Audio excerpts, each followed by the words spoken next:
We're going to be speaking to Nik Nowak, who is an artist, but at the same time is very, very much involved in sound. If you look at the sort of work he's done on his website, I mean, it's different. It's completely different to anything I've seen. So I'm excited to hear what he's got to say. Today he's going to be talking about sound as a weapon versus sound as a cultural catalyst. So I'm going to welcome to the stage Nik Nowak.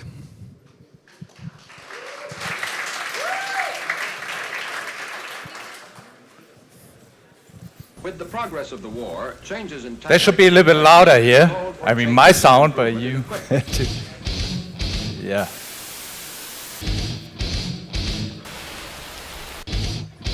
Okay, this is a tech fest, so we have technical problems, I guess. But whatever. This is a performance I made.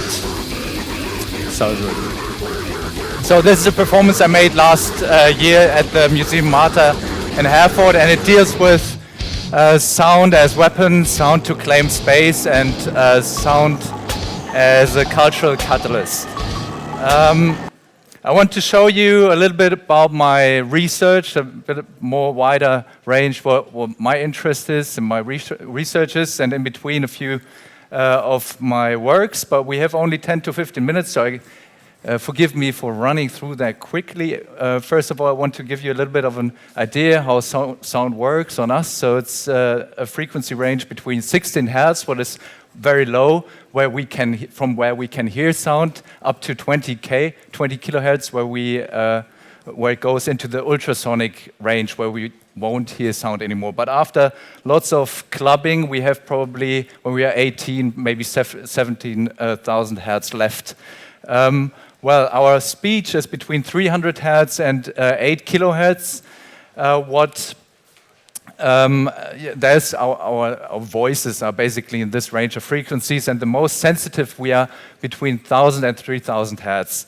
There are a lot of animals that hear more than we do, like whales, or also tigers are producing infrasonic sounds, very low frequency sounds, and can communicate over thousands of miles because infrasound has very, very long waves. Also elephants, and the problem with whales is that we produce lots of noise, up to 270 decibels, which is twice as loud as an airplane. To give an idea about that, we produce sounds in this decibel level underneath, in the ocean, so that we destroy the organs, the orientation and communication organs of whales, so that thousands of animals are dying every year by losing orientation in the water and ending up on the beach. There's also the ultrasonic range, where lots of insects are communicating in and orientating in, but it's not only orientation and communication where sound is used by almost every animal, it's also can we have this sound? This is my favorite bird. It's the lyrebird.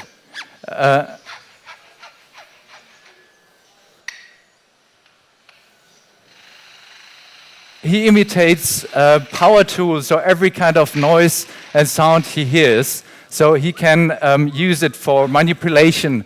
Basically, it's something like a audio mimicry. And this is what I like to use as an artist too. So mimicry is kind of my basic strategy as a sculptor. This is one of my very early mobile sound system sculptures, the mobile booster, that is something like a hybrid of a sound system and a car. Actually, it just imitates the gesture of a car tuner. It has no engine. It's something like a pimped sack barrel. This is another work. It's called Baron Bass. It plays a very low, very deep sound. Unfortunately, we don't have enough subwoofers here, otherwise you would get scared. And this has a reason, because very low sounds produce anxiety, and they produce stress. And that is, there's a reason why, because the sound goes directly into our brain, and specifically it has an effect on our middle brain, which is one of the oldest parts of the brain, and it affects the amygdala. Also, if it's harmonies, that we have euphoric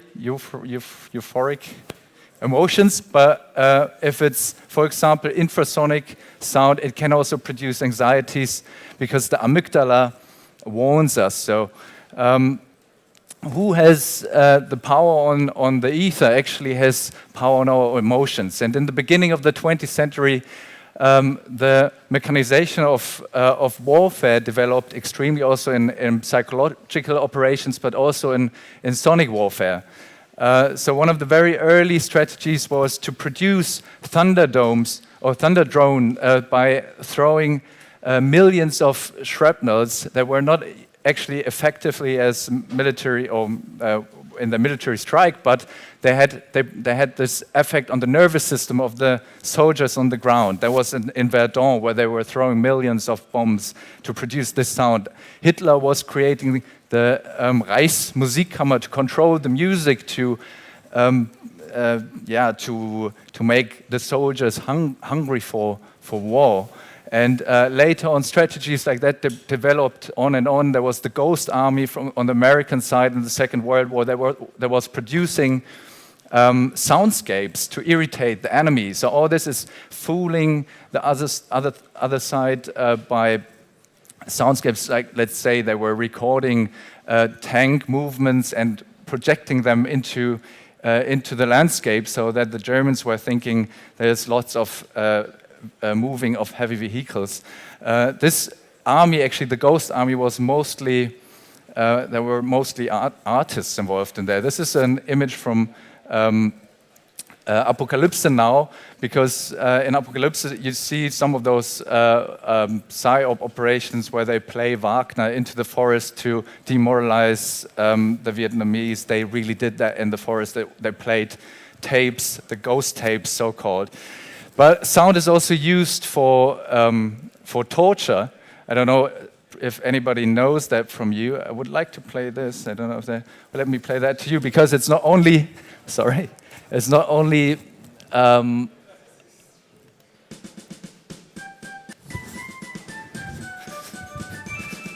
so this is Barney the dinosaur, but that was used on Guantanamo Bay for torturing.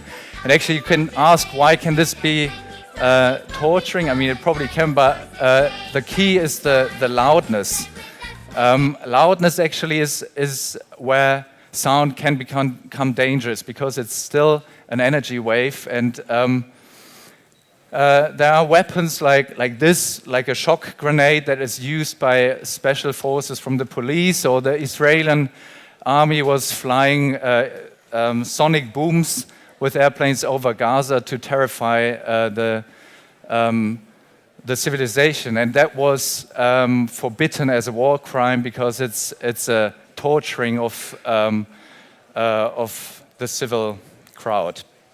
Lots of children were suffering under anxiety problems and concentration problems and sleeplessness.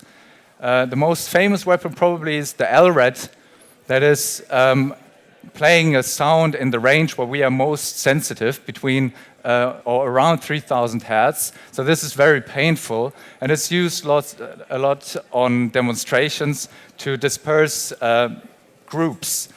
In the same, or when this became kind of popular, used by the police, I was building my own sound tank that is made for the kind of opposite reason. It's bringing crowds together. So I was making a parade in Berlin where I was allowed to bring this on the street by making a political demonstration. Actually, in America, during the Occupy Wall Street movements, the police were forbidding to use any kind of electronic instruments because they knew about the power sound has to catalyze political movements. So in Germany or here in Berlin, we were allowed to do that. We were not allowed to bring a sound tank on the street, but we were allowed to have a tool for free speech. So that was how we realized that. And together with the DJs Spin and Rashad from Chicago, we redefined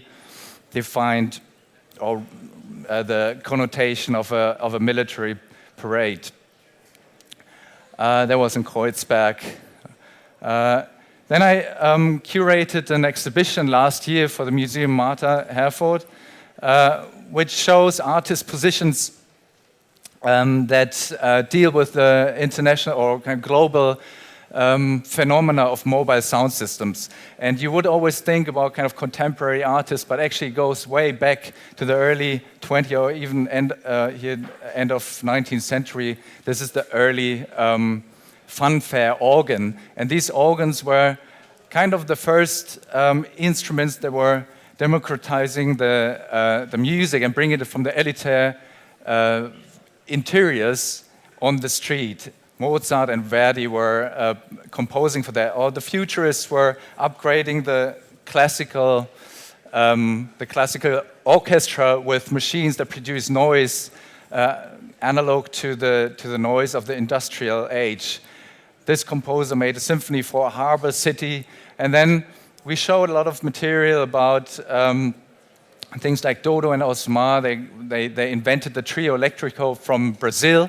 Today we know these vehicles as huge trucks on the Carnival, but this had an evolution, and through the American automobile industry that had a feedback to car tuning scene in Brazil. There's some automotivos that look a little bit different than here. This is a Jamaican sound system from the backside, from Wolfgang Tillmans, the photographer.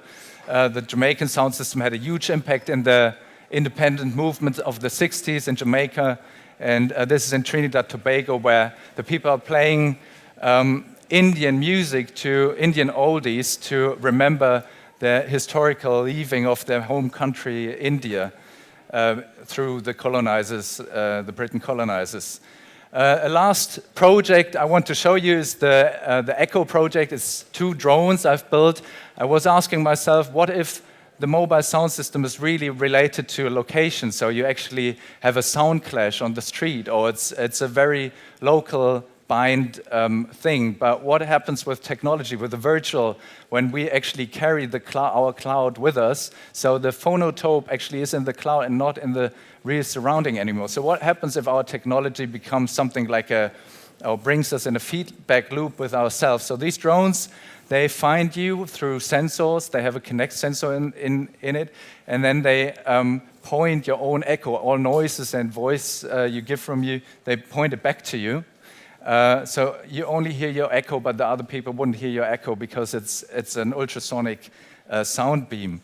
And the other drone is sending, like here, sending everything to the public and sharing everything you say. So it's kind of a shift of the privacy and public space.